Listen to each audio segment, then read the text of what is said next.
എഴുന്നേറ്റ് വസ്ത്രം ധരിച്ച് വാതിലടക്ക്. ഞാൻ പോവുകയാണ്. അർമാൻ മാലിക്കിന്റെ കടുത്ത സ്വരം കേട്ട് അവൾ തരിച്ചുപോയി. അവൾ വിക്കിക്കൊണ്ട് ചോദിച്ചു, എന്ത്? നിങ്ങൾ എന്തുദ്ദേശിച്ചാണ്? ഞാൻ ഈ ഹോട്ടലിൽ എങ്ങനെ നിൽക്കും? പിന്നെ നിന്നോടാരാണ് ഇവിടെ നിൽക്കാൻ പറഞ്ഞത്? എവിടെ നിന്നാണോ വന്നത് അങ്ങോട്ട് തന്നെ തിരിച്ചു പോയിക്കോ. ഇതാ നിന്റെ ഒരു രാത്രിയുടെ വില, വെച്ചോ. അവൻ കുറച്ച് നോട്ടുകൾ അവളുടെ നേരെ പുച്ഛത്തോടെ എറിഞ്ഞു. ഇത് കേട്ട് ഐസയുടെ ഹൃദയം തകർന്നു പോയി. നിങ്ങൾക്കെന്താ വട്ടായോ? നിങ്ങൾ എന്നെ വിവാഹം കഴിച്ചതല്ലേ? പിന്നെ എന്തിനാണ് എന്നോട് ഇങ്ങനെ ചെയ്യുന്നത്? അവൻ ചിരിച്ചുകൊണ്ട് പറഞ്ഞു. ഹേയ് ലിറ്റിൽ ഗേൾ, നിന്നെപ്പോലൊരു സാധാരണ പെൺകുട്ടിയെ ഞാൻ വിവാഹം കഴിക്കുമെന്ന് നീ കരുതിയോ? ഇതൊക്കെ എൻ്റെ പ്രതികാരമായിരുന്നു. പോയി നിന്റെ അച്ഛനോട് എൻ്റെ പേര് പറയും. അദ്ദേഹം നിനക്ക് എല്ലാം വിശദീകരിച്ചു തരും. അവളെ കരച്ചിൽ കേട്ട ഭാവം നടിക്കാതെ അവൻ അവിടെ നിന്നും പോയി. ദിവസങ്ങൾക്ക് മുമ്പ് നഗരത്തിലെ വെളിച്ചത്തെയും ബഹളത്തെയും കീറി മുറിച്ചുകൊണ്ട് അവൻ തൻ്റെ കഴുകൻ കണ്ണുകളാൽ റോഡിലേക്ക് ഉറ്റുനോക്കിക്കൊണ്ടിരുന്നു. മനസ്സറിഞ്ഞ് പുഞ്ചിരിക്കാൻ അവനക്ക് കഴിഞ്ഞിരുന്നില്ല. ഇത് നിന്റെ സ്വഭാവത്തിനുള്ള ശിക്ഷയാണ്. നീ മരിക്കുന്നതുവരെ ഈ ശിക്ഷ അനുഭവിച്ചേ തീരൂ. ദൂരെയുള്ള ഏതോ നിലവിലൂടെ ശബ്ദം അവനിൽ ആധിപത്യം സ്ഥാപിച്ചതുപോലെ തോന്നി. അവൻ്റെ കണ്ണുകൾ ചുവന്നു വന്നു. സന്ധ്യയുടെ കനത്ത നിഴലുകൾ വീണു തുടങ്ങിയിരുന്നു. അവൻ വാച്ചിലേക്കൊന്ന് നോക്കി. അവൻ്റെ ഉള്ളിൽ പടരുന്ന അസ്വസ്ഥത അവൻ്റെ ഞരമ്പുകളെ വല്ലാതെ വലിഞ്ഞു മുറുക്കുന്നുണ്ടായിരുന്നു. ഉള്ളിൽ പടരുന്ന വെറുപ്പ് അവൻ്റെ ഭാവങ്ങളെ കൂടുതൽ കടുപ്പമുള്ളതാക്കി മാറ്റി. ഒരു ആഡംബര ഹോട്ടലിൻ്റെ മുമ്പിൽ കാർ നിർത്തി അവൻ പുറത്തിറങ്ങി. നഗരത്തിലെ പ്രശസ്തമായ ആ ഹോട്ടലിൽ അവനിക്കായി ഒരു പെണ്ണ് കാത്തിരിക്കുന്നുണ്ടായിരുന്നു. എത്രയോ തവണ അവൾ അവനക്ക് മെസ്സേജ് അയച്ചു കൊണ്ടിരുന്നു. താൻ വരുന്നുണ്ടെന്ന് ഉറപ്പ് നൽകിക്കൊണ്ട് അവളെ സമാധാനിപ്പിച്ചു. അവളെക്കുറിച്ചുള്ള ചിന്തകൾ മനസ്സിലേക്ക് വന്നപ്പോൾ തന്നെ എന്തെന്നറിയാതെ അവൻ്റെ ചുണ്ടുകളിൽ ഒരു നേർത്ത പുഞ്ചിരി വിരിഞ്ഞു. കണ്ണുകൾക്ക് തിളക്കം കൂടി. പക്ഷെ അടുത്ത നിമിഷം തന്നെ ആ പുഞ്ചിരി മാഞ്ഞുപോയി. അവൻ അകത്തേക്ക് കടന്നു വന്നപ്പോൾ അവിടുത്തെ ജീവനക്കാർ അവനെ വലിയ ആവേശത്തോടെ സ്വീകരിച്ചു. അവർ അവനെ നേരിട്ട് അവൻ ബുക്ക് ചെയ്തിരുന്ന മുറിയിലേക്ക് കൊണ്ടുപോയി. മാനേജർ അവനെ മുറിയിൽ എത്തിച്ച ശേഷം ആദരവോടെ അവിടെ നിന്നും മാറി. ഇത് അർമാൻ മാലിക്കിന് മാത്രമായി നൽകുന്ന പ്രത്യേക പരിഗണനയായിരുന്നു. ഇതേസമയം അവൾ മനോഹരമായ വസ്ത്രം ധരിച്ച് അവനെ നോക്കി നിൽക്കുകയായിരുന്നു. അർമാൻ മാലിക്കിന്റെ അടുത്തെത്താൻ അവൾ ഒരുങ്ങി നിൽക്കുകയായിരുന്നു. അവൻ മുറി തുറന്ന് അകത്തേക്ക് പ്രവേശിച്ചു. അക്ഷമയോടെ ബെഡിൽ ഇരുന്നിരുന്ന അവൾ തലയുയർത്തി അവനെ നോക്കി. കാത്തിട്ട് നിമിഷമിച്ചോ? അവൻ അവളെ സൗമ്യമായി ചേർത്ത് പിടിച്ചു. അവളുടെ നീണ്ട മുടിയകൾ പാറിപ്പറക്കാൻ അവൻ അനുവദിച്ചു. ആ മുടിയിൽ നിന്നും ഉയരുന്ന സുഗന്ധം അർമാൻ മാലിക്കിനെ ഭ്രാന്തി പിടിപ്പിക്കുന്നുണ്ടായിരുന്നു. അവളുടെ സുന്ദരമായ കണ്ണുകളിൽ നിന്നും നോട്ടം മാറ്റി അവൻ അവളുടെ ചുണ്ടുകളിലേക്ക് നോക്കി. ചുണ്ടുകൾക്ക് ശേഷം കവിളിലെ മറുകിൽ അവൻ്റെ കണ്ണുകൾ ഉടക്കി. അവൻ്റെ ഈ പ്രവൃത്തിയിൽ അവൾ ആകെ അസ്വസ്ഥയായി. അവളുടെ ഹൃദയം വേഗത്തിൽ മിടിക്കുന്നുണ്ടായിരുന്നു. പ്രിയപ്പെട്ടവൻ ഇത്രയധികം ആവേശത്തോടെ നോക്കുമ്പോൾ ഹൃദയമിടിപ്പ് തടയാൻ ആർക്കാണ് കഴിയുക? ശ്വാസഗതി വേഗത്തിലായിക്കൊണ്ടിരുന്നു. അവൾ അറിയാതെ തന്നെ രണ്ടടി പിന്നിലേക്ക് മാറി. നമ്മുടെ വിവാഹം എപ്പോഴായിരിക്കും? അവളുടെ ചോദ്യം ഒരു നിമിഷം അവനെ അസ്വസ്ഥയാക്കിയെങ്കിലും ഉടൻ തന്നെ അവൻ പുഞ്ചിരിച്ചു. യഥാർത്ഥത്തിൽ അവൾക്ക് ആ സാഹചര്യം നേരിടാൻ ഭയം തോന്നിയിരുന്നു. അവൻ അവളുടെ മുന്നിൽ വന്ന് സൗമ്യമായി നിന്നു. തൻ്റെ വിരലുകൾ കൊണ്ട് അവളുടെ താഴെ മൃദുവായി തൊട്ടു. നീ ഇത്ര സുന്ദരിയാണെന്ന് ഞാൻ കരുതിയിരുന്നില്ല. അവൻ്റെ ഈ വാക്കുകൾ കേട്ടപ്പോൾ ഐസയുടെ ചുണ്ടുകൾ ഒരു ചെറിയ പുഞ്ചിരി വിരിഞ്ഞു. തിളങ്ങുന്ന കണ്ണുകളോടെ നിൽക്കുന്ന അവളെ നോക്കി അർമാൻ മാലിക് സ്വയം മറന്നു നിന്നു. അവളുടെ അടുത്ത് വരാൻ അയാൾക്ക് ഒട്ടും മടിയുണ്ടായിരുന്നില്ല. അയാളുടെ ആത്മവിശ്വാസം കാണുമ്പോൾ ഐസയുടെ ഉള്ളിൽ പേടി കൂടിക്കൂടി വന്നു. ഇത് വെറും പേടിയാണോ അതോ പ്രണയമാണോ എന്ന് തിരിച്ചറിയാൻ പറ്റാത്ത അവസ്ഥയായിരുന്നു അവൾ. പക്ഷെ ആ സമയത്ത് അതിനെക്കുറിച്ചൊന്നും ചിന്തിക്കാൻ അവൾക്ക് കഴിഞ്ഞില്ല. കുറച്ചു കഴിഞ്ഞപ്പോൾ വാതിലിൽ ആരോ മുട്ടുന്ന ശബ്ദം കേട്ടു. കാസിയും കൂടെ 2-3 പേരും അകത്തേക്ക് വന്നു. നിക്കാഹിനുള്ള എല്ലാ ഒരുക്കങ്ങളും അയാൾ നേരത്തെ തന്നെ പൂർത്തിയാക്കിയിരുന്നു. അയാൾ എന്തിനാണ് ഇതൊക്കെ ചെയ്യുന്നതെന്നും ആർക്കും ഒരു സൂചന പോലും കിട്ടിയില്ല. എല്ലാം അയാളുടെ ഇഷ്ടത്തിനനുസരിച്ച് നടന്നുകൊണ്ടിരിക്കുന്നത്. ഐസ ആണെങ്കിൽ നിർബന്ധപൂർവ്വം മുഖത്തിൽ ചിരി വരുത്താൻ ശ്രമിക്കുന്നുണ്ടായിരുന്നു. അവൾ വലിയ കണ്ണുകൾ തുറന്ന് അയാളെ നോക്കി ചോദിച്ചു, നിക്കാഹ് കഴിഞ്ഞാൽ എന്നെ വീട്ടിൽ കൊണ്ടുപോയി വിടുമല്ലോ അല്ലേ? അവളുടെ ചോദ്യം കേട്ട ഭാവം പോലും അയാൾക്കില്ലായിരുന്നു. ആ സമയത്ത് അവൾ ചോദിക്കേണ്ടത് ഇതല്ല എന്ന് അയാൾക്ക് തോന്നി. അയാൾ മെല്ലെ ചിരിച്ചുകൊണ്ട് പറഞ്ഞു, നിക്കാഹ് കഴിഞ്ഞാൽ പിന്നെ നിന്റെ വായിൽ നിന്ന് എനിക്ക് പേടിയാകുന്നു എന്ന വാക്ക് ഞാൻ കേൾക്കരുത്. അയാൾ അവളുടെ കഴുത്തിൽ വീണ് കിടന്ന മുടികൾ മെല്ലെ മാറ്റിക്കൊണ്ട് ചുഞ്ചിരിച്ചു. പക്ഷെ ആ ചിരിയുടെ അർത്ഥം എന്താണെന്ന് അവൾക്ക് മനസ്സിലായില്ല. ഇത്രയും കാര്യങ്ങൾ സഹിക്കാൻ നിനക്ക് പറ്റുമോ എന്നറിയില്ലെന്നു അയാളുടെ നോട്ടത്തിൻ്റെ അർത്ഥം. അർമാൻ മാലിക് അവളെ ഇങ്ങോട്ട് വിളിച്ചത് തന്നെ ഒരു നിബന്ധനയുടെ പുറത്താണ്. നിക്കാഹ് കഴിഞ്ഞാൽ അവളെ വീട്ടിൽ വിടാം എന്നായിരുന്നു ആ വാഗ്ദാനം. പക്ഷെ ഇപ്പോൾ അയാളുടെ പെരുമാറ്റം കാണുമ്പോൾ അവൾക്ക് വല്ലാത്ത പരിഭ്രമം തോന്നുന്നു. യാതൊരു മടിയുമില്ലാതെ അയാൾ അവളുടെ അടുത്തേക്ക് വീണ്ടും വീണ്ടും വന്നുകൊണ്ടിരുന്നു. എല്ലാവരും അകത്തേക്ക് വരുന്നത് കണ്ടപ്പോൾ അവൾ വേഗം തൻ്റെ ഷൾ വലിച്ചിട്ട് അവിടെ തന്നെ ഒതുങ്ങിയിരുന്നു. അർമാനും അവളുടെ തൊട്ടടുത്ത് വന്നിരുന്നു. കാസി നിക്കാഹ് ചടങ്ങുകൾ തുടങ്ങിയതും ഐസയുടെ കണ്ണുകൾ നിറയാൻ തുടങ്ങി. അവളുടെ കൈകൾ വല്ലാതെ വിറക്കുന്നുണ്ടായിരുന്നു. നല്ല പേരുള്ള കുടുംബത്തിലെ ഒരാളായതുകൊണ്ട് തൻ്റെ അച്ഛൻ വിവാഹത്തിന് സമ്മതിക്കുമെന്ന് അവൾക്ക് ഉറപ്പായിരുന്നു.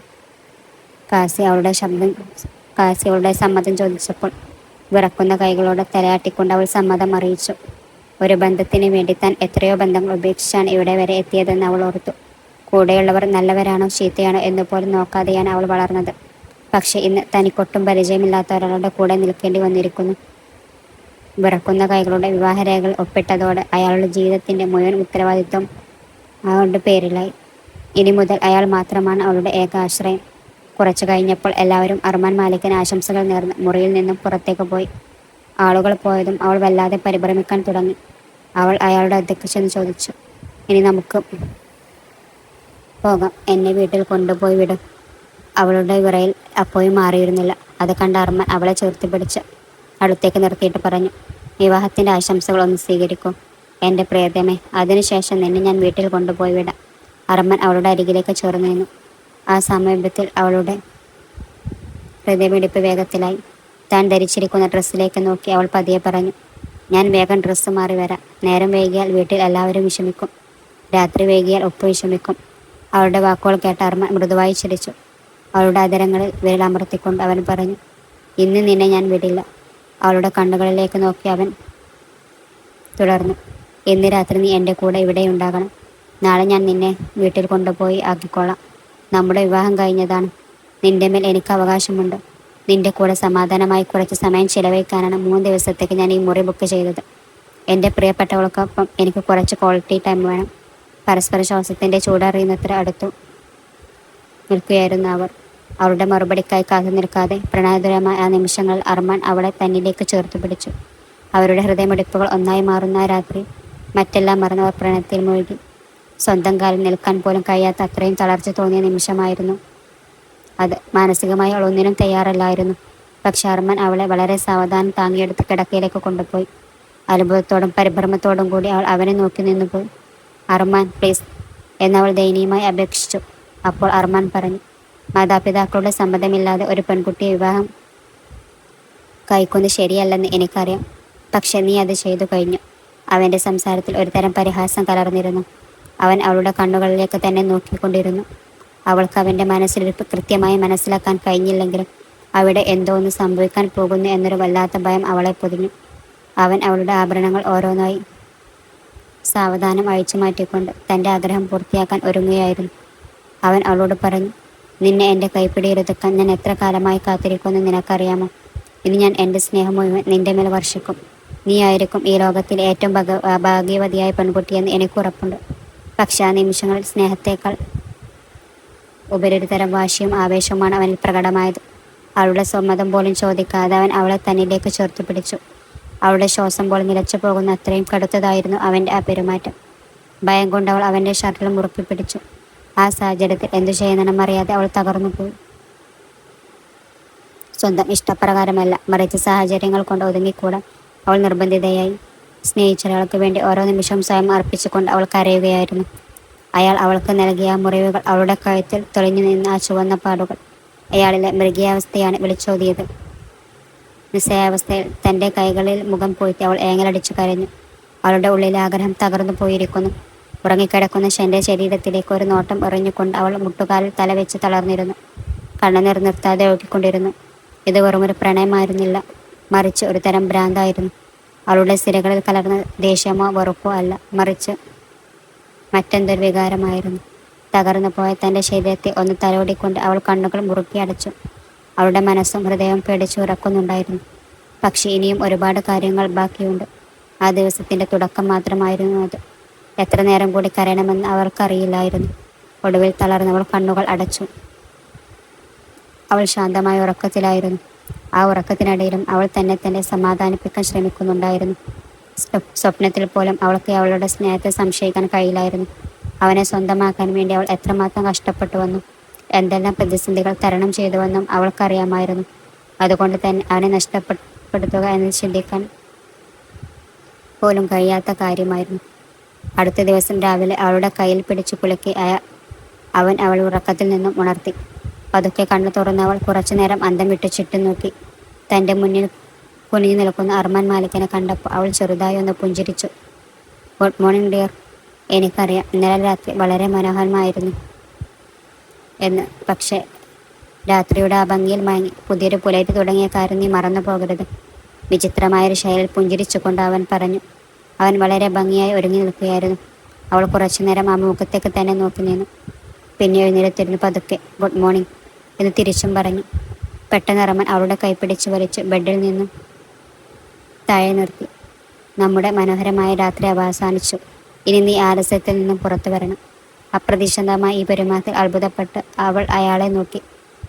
അർമാൻ, ഇതെന്തൊരു രീതിയാണ്? അല്പം കടുത്ത സ്വരത്തിൽ അവൾ ചോദിച്ചു. പക്ഷെ ഒരു പരിഹാസച്ചിരിയോടെ അവളെ നോക്കിയവൻ അവിടെ നിന്നും പോവാൻ ഒരുങ്ങി. അർമാൻ പ്ലീസ്, നിങ്ങൾ എന്നെ പേടിപ്പിക്കുകയാണ്. ആ നിമിഷം അവൻ്റെ ശബ്ദത്തിന് പഴയ ഉറപ്പില്ലായിരുന്നു. അവളുടെ കണ്ണുകൾ നിറഞ്ഞു തുളുമ്പി. അവൻ രണ്ടിടെ പിന്നോട്ട് മാറി നിന്നു. അവൻ പറഞ്ഞു, ഞാൻ ഇവിടുന്ന് പോവുകയാണ്. നിനക്ക് പേടി തോന്നുകയാണ് നീയും നിന്റെ വഴി നോക്കി പോയിക്കൊള്ളുക.